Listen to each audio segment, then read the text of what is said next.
take over. Good afternoon, my Lady Chief Justice, the DCJ and judges of the Supreme Court. I'll very quickly go through the remaining questions asked by the judges. The first one, I think I'll combine them and I'll just indicate who had asked these questions. The question by Justice Lenaula, whether the violence at Bomas affected the ability to announce the results of the 27 constituencies. The simple answer is no. My Lords, the position taken by the 4 commissioners is that there was opportunity, and as has been confirmed by my colleagues from the IEBC, to deliver those results in the morning. It was not taken, and the failure to announce those results in a respectful view triggered the scuffles and the protests that you witnessed. The next question that had been asked by the Honorable Chief Justice and the Deputy Chief Justice is whether the Commission was dysfunctional and at what point did the Commission stop functioning as a corporate entity. The simple answer has been explained by my learned seniors, but the correct position is the Commission continued acting as a corporate entity, but it had serious corporate governance issues.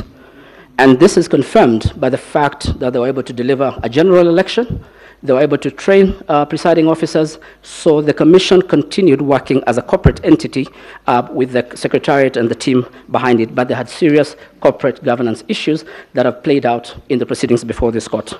The third question that has been asked by the Chief Justice is what steps were taken, and this is, you'll find in the replying affidavit of the Vice Chairperson of the Commission. As early as April, as my seniors have said, when these issues about deployment of the election managers and presiding officers was brought to their attention, came to the attention of the commissioners, the matter was dealt with at plenary. And they wrote to the chairperson objecting and raising those issues and all the other issues, my Lady Chief Justice, that arose in the management of the affairs were dealt at plenary. The only problems you would note in their replying affidavits is that it's only when the chairperson took unilateral decisions in the name of the Commission, that's where the problem was.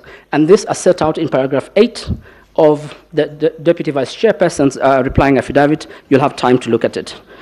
The third question, and this is a question that was not answered, was directed at the IEBC.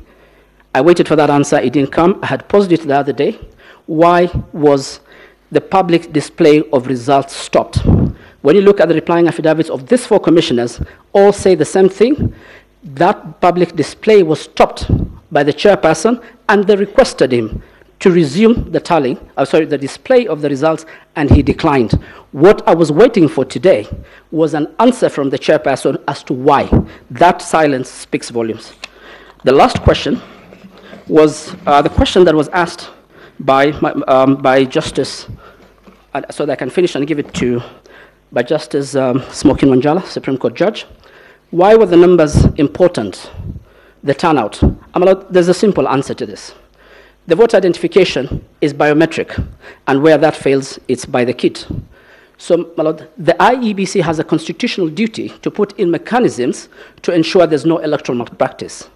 When you go back to 138.4 to determine who has won the election, the voters that were biometrically identified, the KIMS kits are configured so that they keep sending the information, which Mahat was trying to explain today. When the numbers come in from 34As, those numbers that are finally tabulated have to, because of the biometric voter identification, they must tally with the number of people who turned out to vote.